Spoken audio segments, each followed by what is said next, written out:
Hello, everybody, and welcome back to another episode of the Big Bros podcast. My name is Ilan, and I'm joined by Jeremy. Happy New Year, Jeremy. Thank How you, are mate. you? Oh, mate, I'm great. I'm excited to be back behind the mic again because we've had this last couple of weeks off. It's been a period of, I was going to say rejuvenation, but you know what? It's actually been a period of silliness and escapades and time in the sun and drinking and partying. But yeah, I've missed being behind the mic and I'm keen to be back here. How are you feeling? I'm feeling good, but something I've been pondering. I was in Sydney for about a week with the girlfriend and the family, and it was a fantastic trip overall. But something I was thinking about is what's more important before you crack in onto the grind, a mental reset or a physical reset? What do you think is Jeez. more important? What a question. Mental or physical reset? Look, I mean, the buzzword is balance, but for me, I feel like it's probably more mental. Like during the year, you're not stopping with your brain, and sometimes it's nice to just sit back and have even a day or two of not thinking as much as what you would normally do on your normal day on a Tuesday. Like the mental, I think for me personally, especially at this time of year. For me, I feel like this is actually it's kind of a scary period seeing that 24 to 25 flip over just because of the implications that are surrounding it. Because it's just another day, you know. It's the same today as what it was, you know, in December a few weeks ago. But it's just our cognitive way of thinking about the time period of right now is slightly different just because of seeing 25 on the calendar and not 24, and all of those Instagram posts about what we should be doing going into this year. How do you feel about that? I definitely resonate with the idea that there's some bit of trepidation. I mean, when I think about my year ahead and, you know, every other January or whenever I've done like a yearly review, not where I write anything down, but just more so reflect, so much stuff can happen for good and for bad. Like tragedy can happen, unfortunately, but also really amazing things can as well.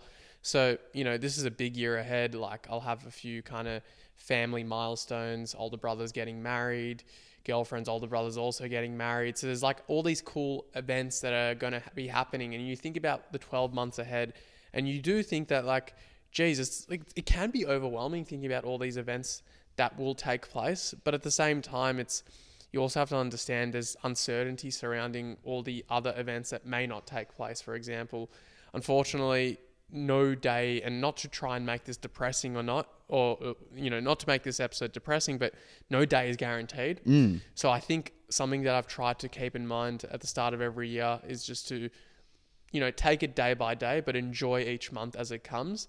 You know, now it's warm, it's beautiful outside, but in 6 months' time, I'll be rocking up to the MCG in a puffer jacket, right? Like watching the footy. Hopefully not seeing Melbourne finish 14th on the ladder.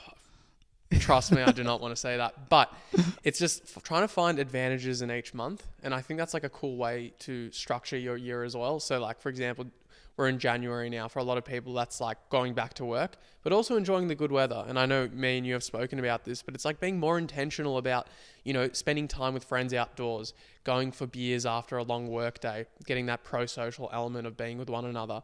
But then, you know, when it's a bit colder and footy season starts March, April, you know, gather round comes around. Not everything's about football, of course, but now it's cricket, right? The point being is you could probably find fun things to do in each month, coincides with people's birthday.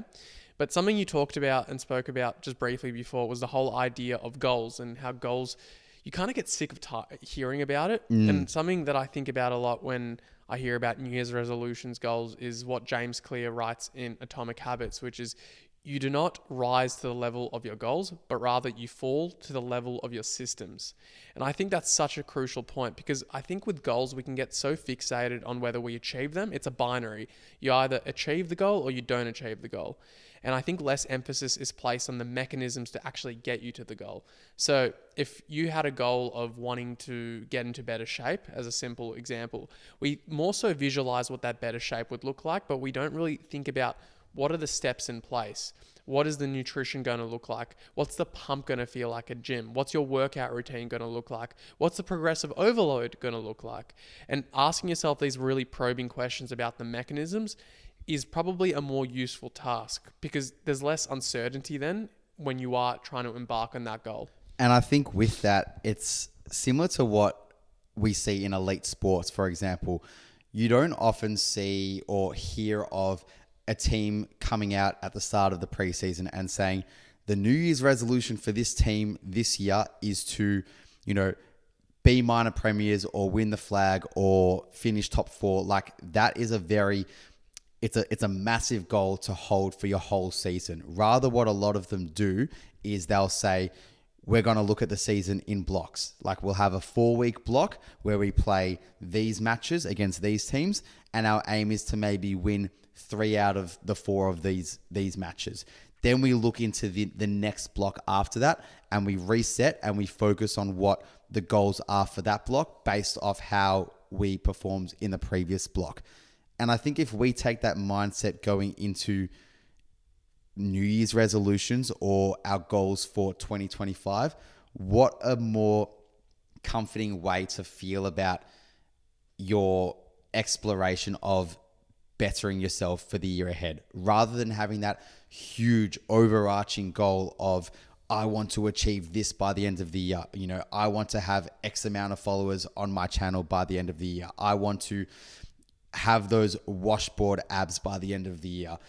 I want to have a girlfriend by the end of the year. Rather than having those big overarching abstract goals, I think it'd be so much better. Like you said, have that monthly focus, have that block period focus, just like an elite sports team would do, and instill the systems, like you said, to maybe help that come to actualization. So what are you going to do to actually get there? If it is you want to have a girlfriend by the end of the year, what are you going to do now to each week, each day, each month, slowly work on yourself to hopefully allow that to come to fruition? Yeah, and I think it's really important as well. Like if you are picturing a goal, also ask yourself, if you were to attain that goal, how would your life be different?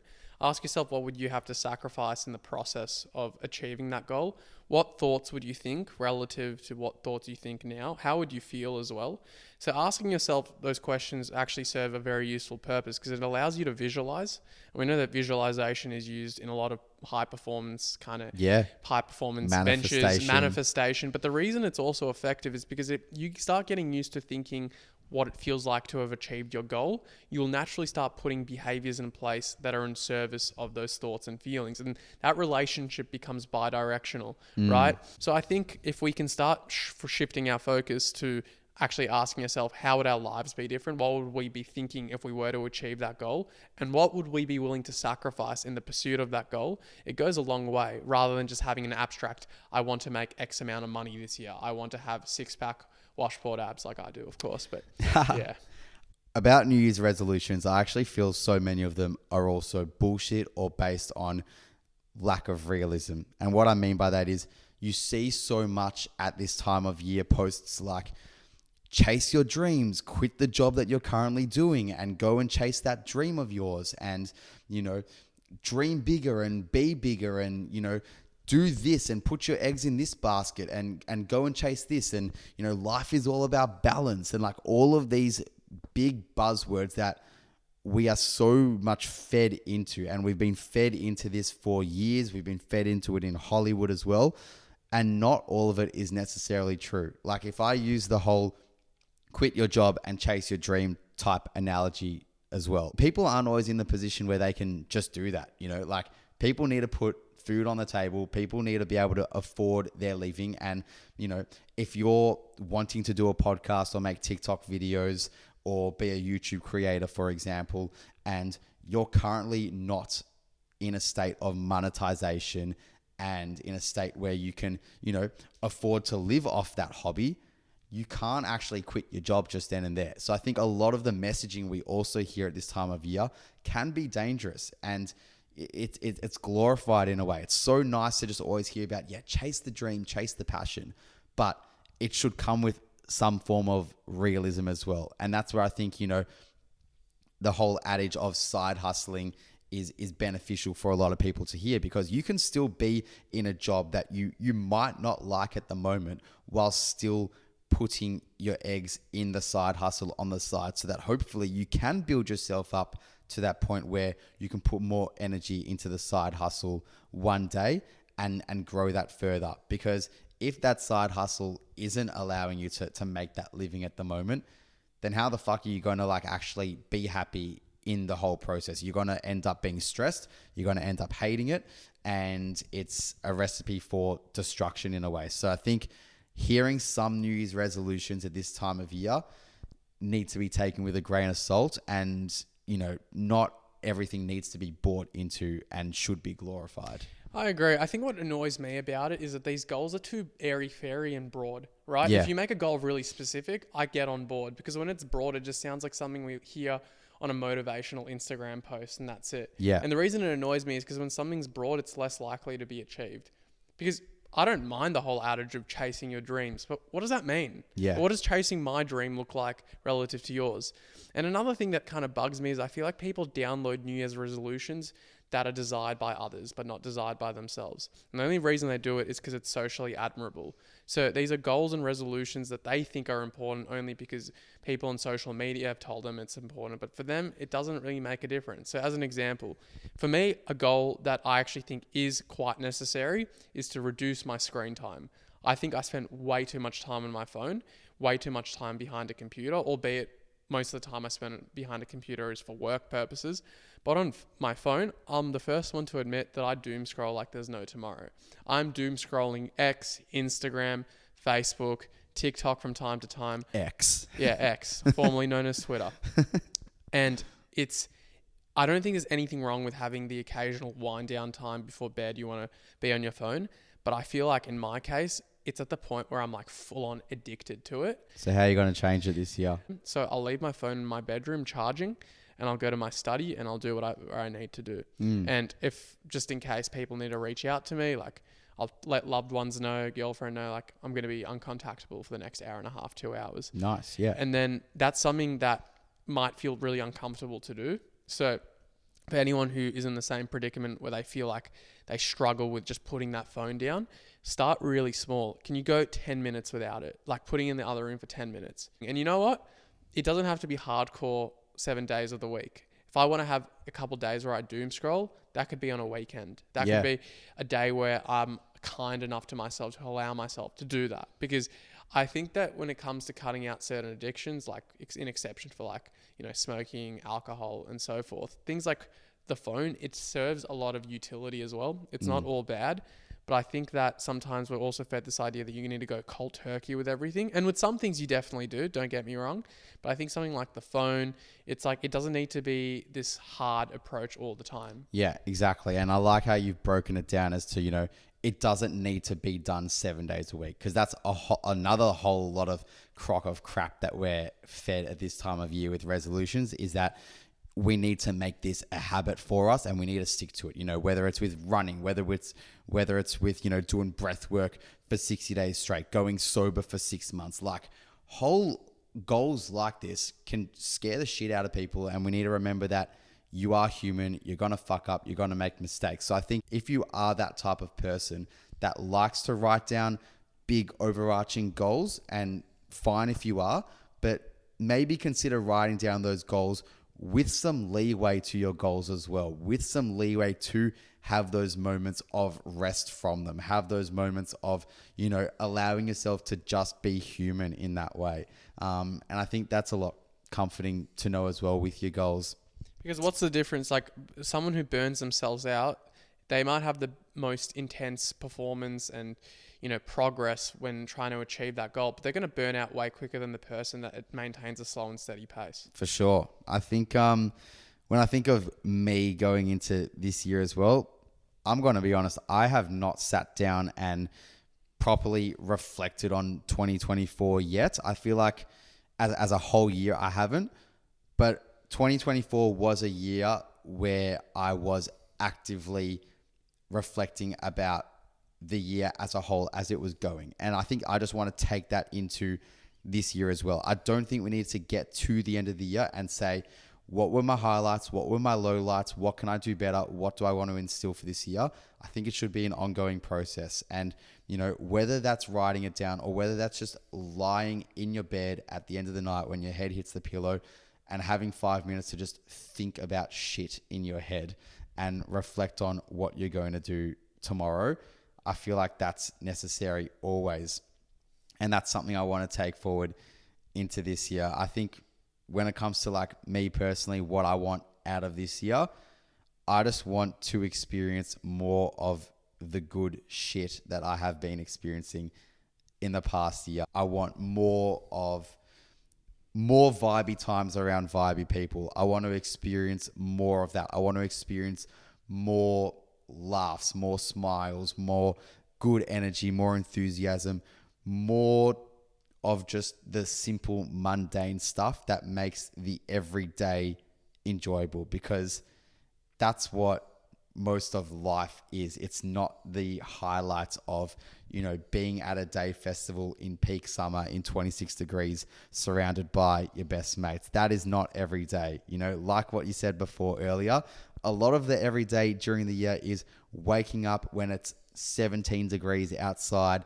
That's not that bad though. 17's It's not bad. It's not bad, but that's what a lot of it is. It's not going to be 25 degrees and sunny when you wake up every day.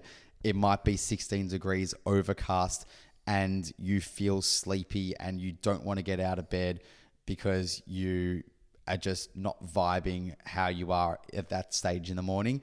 But you need to, wake up and get going and G up for that day. That's what a lot of the days are. And so like, how can we make those days better so that we can get out of the next year and be like, yep, I felt more fun and more positive this year. So I feel like for me, I just want to raise that bar even more. I just want to raise up the baseline, because if that's the baseline, I just want to get the baseline better, if I'm being honest. I want to be able to wake up in the morning and just feel more alive than what I've felt in previous mornings, in previous years, feel more enthusiastic. And that can just sound, again, like an overarching goal, something that doesn't have objectivity to it. But for me, I feel like the objectivity attached to that goal will come by going back to the basics. And those basics are being around my mates as much as I want to. My mates that bring out the best in me, I bring out the best in them. Eating the foods that I enjoy eating that make me feel good. Continuing to work out, just doing the foundational shit that makes me feel good. Getting that sunlight as much as I can when I can. Just the basics, because that's what life is. So I feel like if you can raise up the basics, appreciate those, feel those deeply, you're just going to raise up your baseline and therefore attract even greater things going into the year. It's bloody inspirational, man. Should be a I don't know, motivational mate. speaker. No, mate, look, not trying to be inspirational. I feel like that's like that is genuinely just what, like, if I had to say New Year's resolutions, that's just what I want from this year. Just more of the good shit and making more of that happen. Like, I finished work at 2 p.m. in the afternoon. It's 35 degrees outside, stinking hot, bit overcast. I'm sitting back watching the cricket. Honestly, can't really be bothered, going out or socializing, because I've been socializing with people all week. Just want that time to myself. But then, mate calls up and says, it's sunny now outside.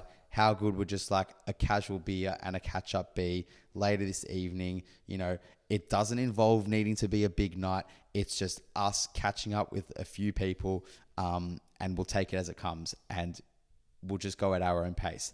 And saying yes to more of that is just more of what I want. I think it's also one of those things, you talked about how most of life is mundane, but Yeah. it's about making the mundane full of meaning for yourself. Like you go to gym, you can create meaning for whatever that meaning is to you, for why you want to go to gym, right?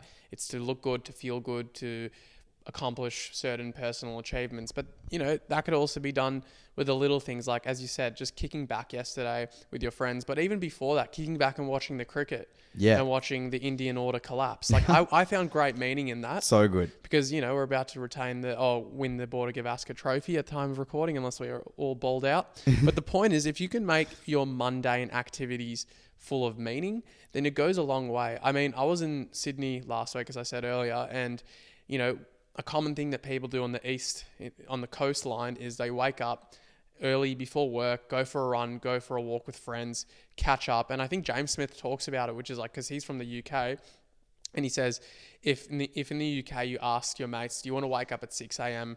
and go for a walk and a coffee before work. They'd laugh at you and be like, are you crazy? Whereas in Sydney or even Melbourne and large parts of Australia, that emphasis on walking with your friends, catching up before work when maybe it's not socially desirable in other parts of the world. It's a mundane activity that's filled with meaning because you're getting that morning caffeine, which is great, and you're getting that exercise. So there's a pro-social element because you're doing it with your friends, but you're also starting your day off on such a high note as well. Of course, most of our days are going to be filled with activities that may not put a smile on our face. They might make us stressed. They might make us annoyed. But if we can at least be intentional with all the free time that we have to, how do we make this mundane activity as fun as possible? Yeah. That is the best approach. And that's why I like your approach as well, because it's actually realistic. Because we often talk about these resolutions that are very materialistic in nature. Yeah. Gain more money. Yeah, I agree. Money's very important. I think it's one of the most important resources we can have as humans, but it is a materialistic resource. If you can emphasize the stuff that you mentioned before, the fact that you went out for beers, $8 pints, was it? $8 pints, Oscar Cooper. If you're in Melbourne, shout out to them. Not sponsored. Wish I was. But $8 pints, happy hour till 9 p.m. on a Saturday. Get down. Love it. The fact that you were able to do that, and the fact that you're able, some people might listen to me and both of us and be like, bro, it's not that deep. And maybe for you, it's not that deep. But it shouldn't be that deep. That is the whole message of what I want from 2025 and beyond and everyday life, is that the stuff that I'm saying isn't that deep. It is literally just the mundane, wanting more of it and enjoying the process of it. Like I speak about, a love for flipping omelets and pancakes, and some people might be like, what the fuck is this geezer going on about? Why does he constantly just talk about, making food in such like a romantic way that is so glorified? And it's like, it can be anything for you. It could be, you could have a passion for just cleaning your bedroom and making it look spick and span, and you could get enjoyment out of that. It could be like, you could find therapy in like ironing your clothes, whatever it is. But like whatever that mundane activity is, do it with intention, and that'll just raise and elevate your mood greatly. Like do it with intention and put some music on that you absolutely love. And there you go. Like all of a sudden you're doing something in your day that is very much monotonous and something that is not so grand. It is not partying in Ibiza. It's literally just you making breakfast in the morning. But if you can do that with some level of passion, some level of fun, some level of happiness and joy, that just makes your mundane, everyday living so much more fun. And you know why? Because you're present. And it's the whole Power of Now by Eckhart Tolle message, which is the idea that there is no future, there is no past. You're just living in the present. So your ability to actually just focus on what you're doing at any given time, that is the most important thing. The activities where you feel the most present are the ones where time flies by, times where you enter the flow state, and times where you gain the most fulfillment. So probably yesterday when you were having those deep chats with mates and you're having this really kind of deep conversation over what some might call is not that deep, are having a beer on Greville Street. The reality is you were present in the moment. You probably weren't thinking about the time that was passing by. You weren't thinking about the past week. Yeah. You probably weren't thinking about your future few weeks. You weren't thinking about tomorrow, but you were thinking about being in that moment with the people around you. Yeah, I think that's why it was like so great, because we were just so present.